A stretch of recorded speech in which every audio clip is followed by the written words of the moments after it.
now. What's up, everybody? Of course, I always try to do this. This is just like literally amazing. This is like definitely an improv moment with someone, an offspring of someone that was a great contributor to gospel music, a great contributor to my passion for gospel music. His preciseness, just the way that he elaborated in the field of gospel music was like signature. And I'm so honored to be sitting with Nash Shaffer Jr. How are you, Doc? Fine. How are you, sir? I'm great. Glad you're here. Listen, hey, you got to get this together now. Listen, man, we got to talk about some good stuff. We got some records here, but I just want to kind of briefly ask you a couple questions about your dad. Like, let me know, like, at what age did you realize the effect that your father actually had in gospel music, and tell me, how did that come about? You like really recognizing his impact? Okay. Well, for technicality purposes, technically he's Nash Shaffer Jr. Yes. Okay. And I'm Nash Shaffer III. Okay. I told him that I did not know who he was until I was 11. Okay. Back in 1984, my dad was the guest musician at the Redeeming Church of Christ. Mm-hmm. Bishop James L. Anderson was the pastor at the time. You all hear that? Redeeming. And who was the pastor? Bishop James L. Anderson. Okay. And my dad was the guest musician. He was playing for my godmother, the late Beatrice Alfred Clincy, Okay. who is the older sister of Apostle Donald Alfred. And so he went to go, he was her musician, and he was sitting on the front row, and a man by the name of Reverend Isaac Whitman, who's the pastor of Metropolitan Spiritual Church. Mm-hmm. He got up and sung a song called God Cares. Did he wreck the house? Oh yeah, he did. Yeah. That composition was by the late pastor Rosie Wallace Brown. Yes, the gospel. She sung with the Gospel Imperials. Yes. She did some work with the Davis Sisters Okay. out in Philadelphia, Mm-hmm. and she pastored First Church of Love and Faith in Philadelphia. Okay. Yes. And so it was her composition. Now, Dad knew that music in his sleep, and Reverend Whitman got up to sing it.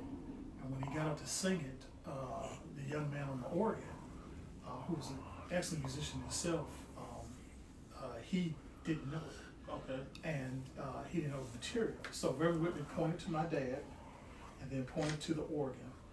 His name was John Green. He was on the organ, excellent musician, but he didn't know that material. And he pointed. Reverend Whitman pointed to my dad, and then pointed to the organ. My dad got onto the organ, and Dad started playing. And that's when I found out, and then everybody started hollering and screaming. And that's when I found out that my dad was this gigantic music person.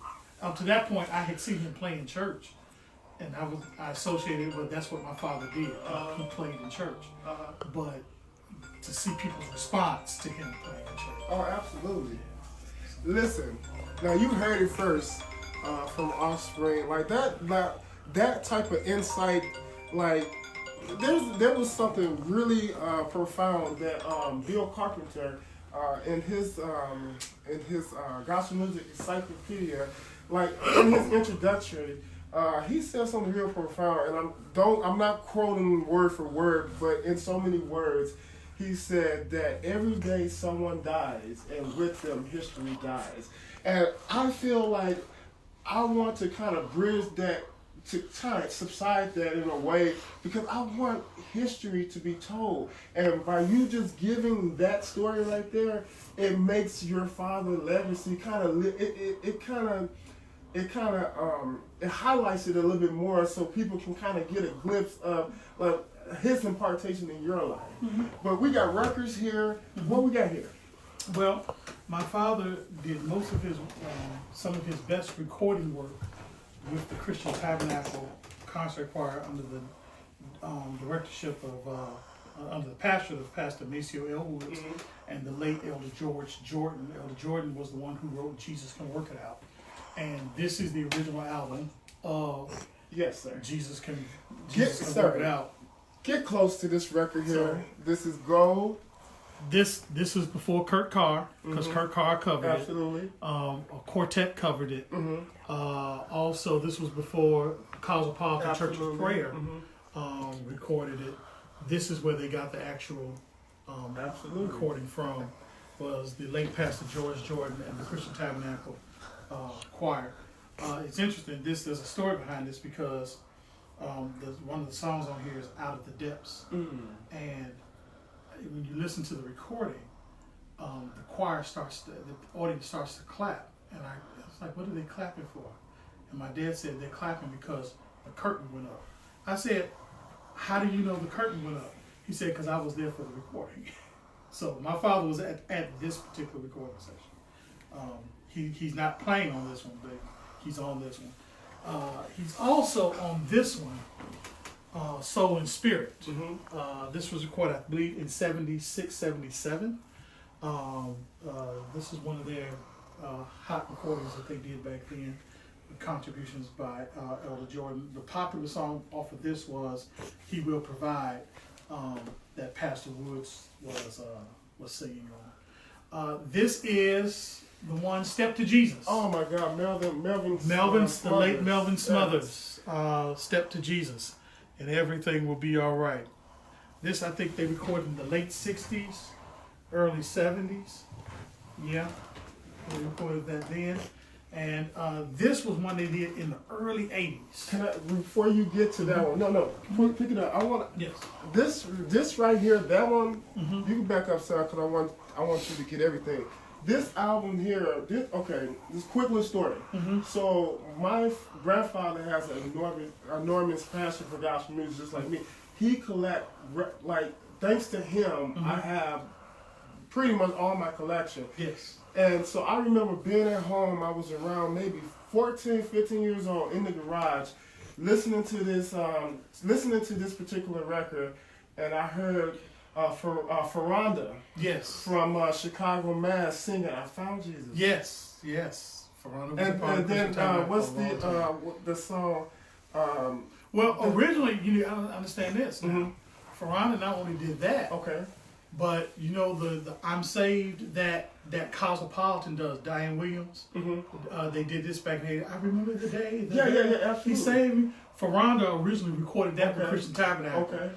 The late Lavelle Lacey wrote both those songs, and Christian Tabernacle recorded it, and then Cosmopolitan they did it, and then the song became more popular when Cosmopolitan. Oh, absolutely. And quickly too on this, there's a song that Reverend Maceo Woods sings on here. I can't think of it.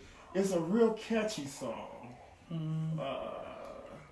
This one, he's not necessarily singing on, he's narrating. I think the one you're thinking about is the God Supreme album. It's a white album.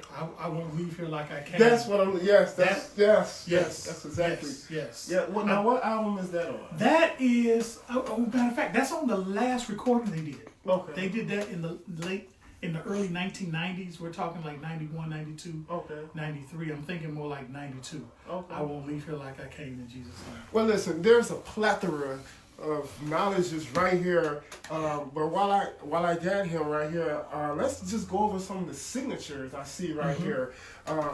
This says, is this Pastor Maceo Woods' signature right here? That's Pastor Woods' signature.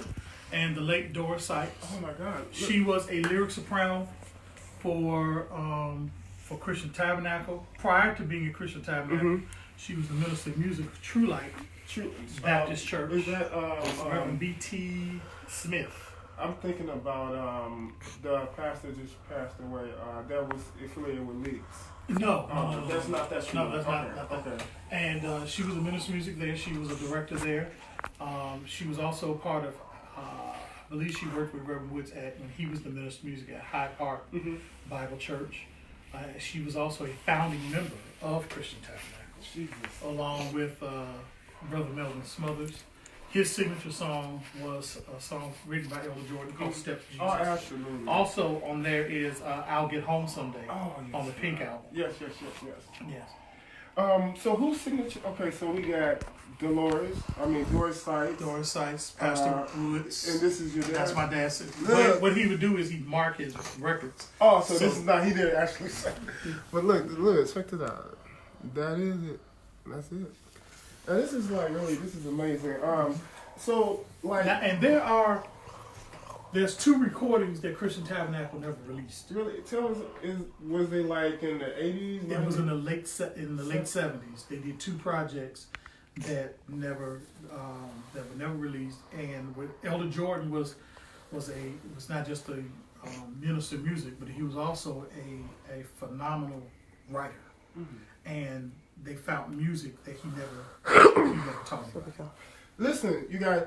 Now, the reason why I do what I do is because, first and foremost, gospel music is a creative art form that has been around for decades, and preferably to state that gospel music has been the communication, has been the vehicle to lead a lot of our ancestors over, and just to hear Brother Shaffer elaborate on Reverend Jordan's some of his music that was unreleased. We hear a lot about that in the secular world. But could you imagine some of our great artists that have actually died, and a lot of their greatest work perhaps is still unreleased? And as you go with me on this journey, I do have a feeling that we're gonna find something out there that has never been released that's going to touch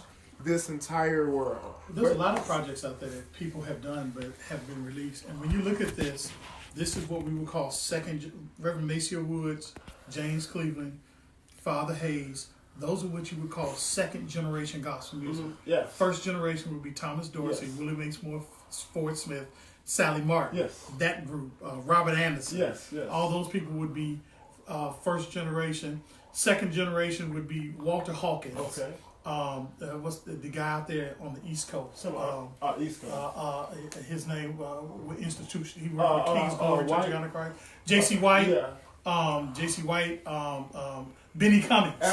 Thank you, Jesus. Out there on the East Coast. Absolutely. That would be third generation. Donald Vales, third generation. My father would be third generation. Matty Moss Clark would be second generation. Okay. Charles Craig Sr. would be second generation. What about Raymond Raspberry? Raymond Raspberry falls into the category of first generation. First. Because all them, Roberta Martin, Clara Ward, all of them would fall within that genre right there. Listen, look. While we here, see, I like Impromptu because now I just thought about something. Did you ever attend an original Gospel Jubilee showcase taping? No. By the time Jubilee Showcase went off the air in the early 80s. 83. Okay.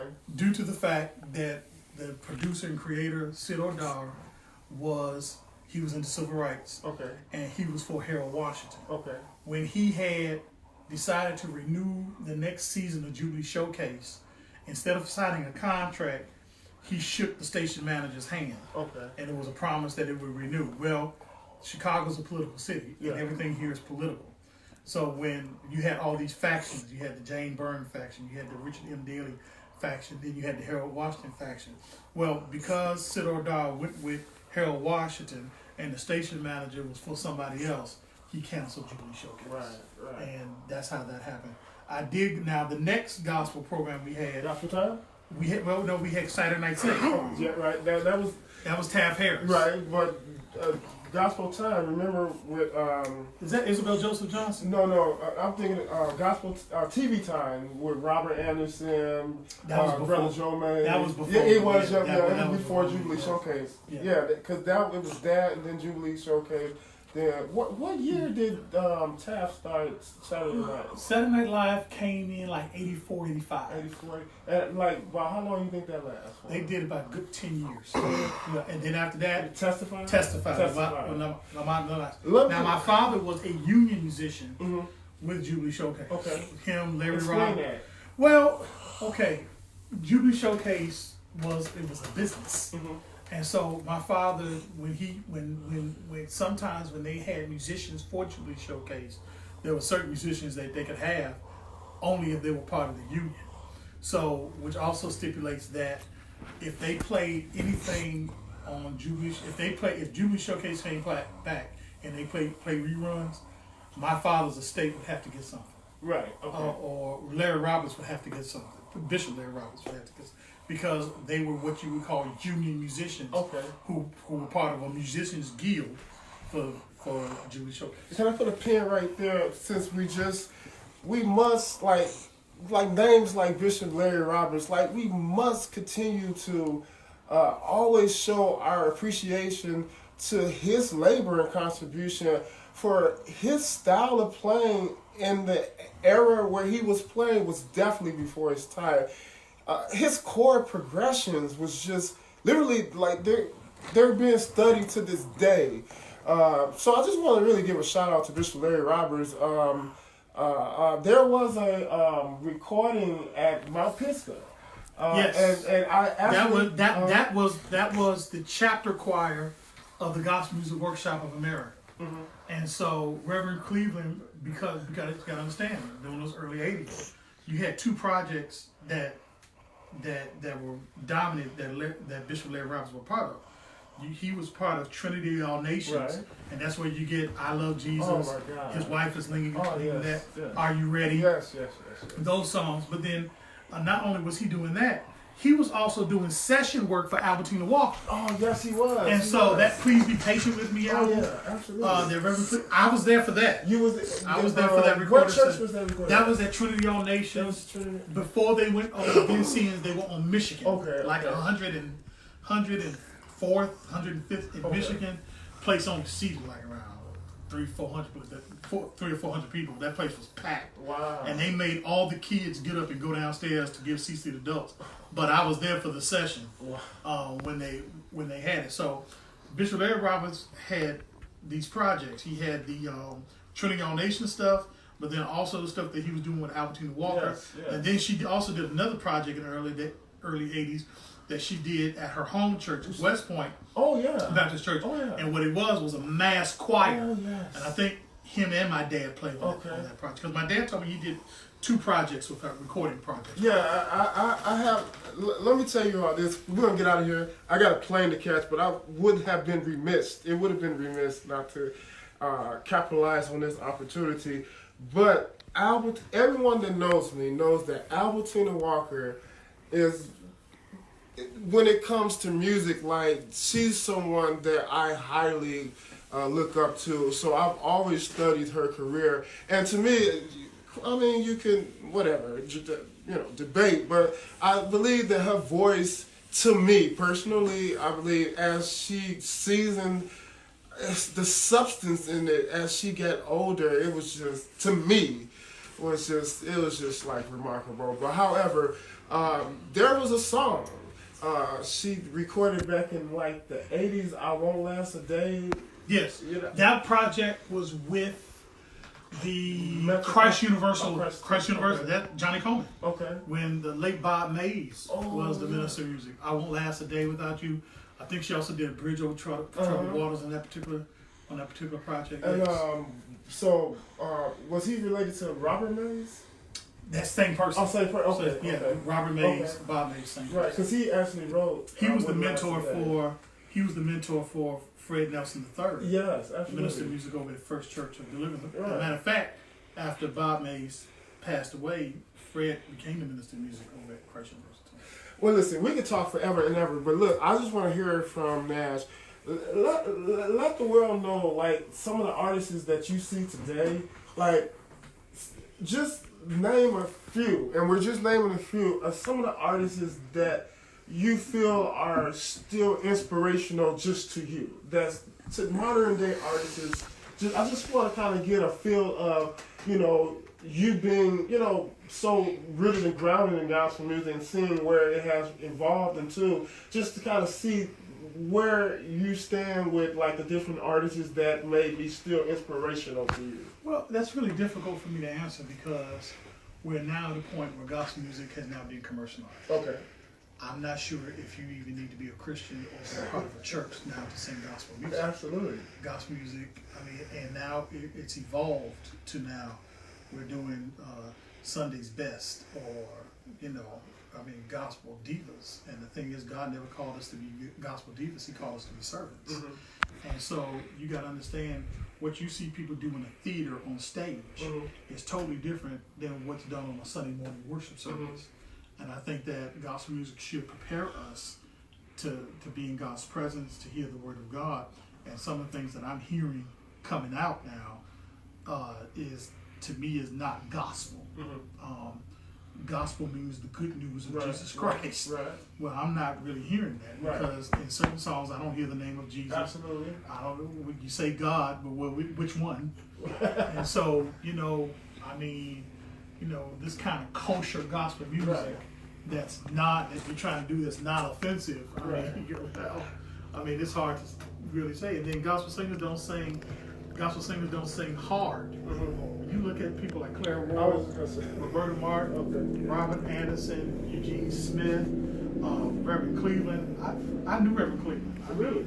Yeah. I knew Reverend Cleveland, Reverend Nix. Charles Nix? Charles Nix, from yes. Detroit. I asked Reverend Cleveland one time, I said, who was that on Peace Be Still? Who was that? Is that, he said, you on the piano? I said, no, that's not me. I said, who is he? He said, well, John Hanson, who used to play for Institutional with J.C. White. He's deceased now. John Hanson was on the organ. I said, well, I always thought that was Billy Preston. He said, that wasn't Billy Preston, that was John Hanson. I said, well, who's on the piano? He said, that's a young man named Charles Nix. I said, that's Reverend Nix on the piano? He said, yes, that was Reverend Nix on the piano. All these years we thought it was him, because he recorded that at Lawrence Roberts Church in Nutley, New Jersey. Yes. And we always thought that was Reverend Cleveland on the piano, until he told me that was Reverend Nix. I think I learned enough for today. Listen, thank you all so much for tuning in. It's such an honor. Can I record me shaking your hand one more time? I always like to do this because look, man. And although, look, check this out. Of course, this video is gonna be time-stamped on social media. But however, I like to always timestamp things verbally. Today is October the 14th, yes. 2019. We're in Chicago, Hyde Park. And I'm about to get out of here, head back to Phoenix, Arizona, and bye. You can end it.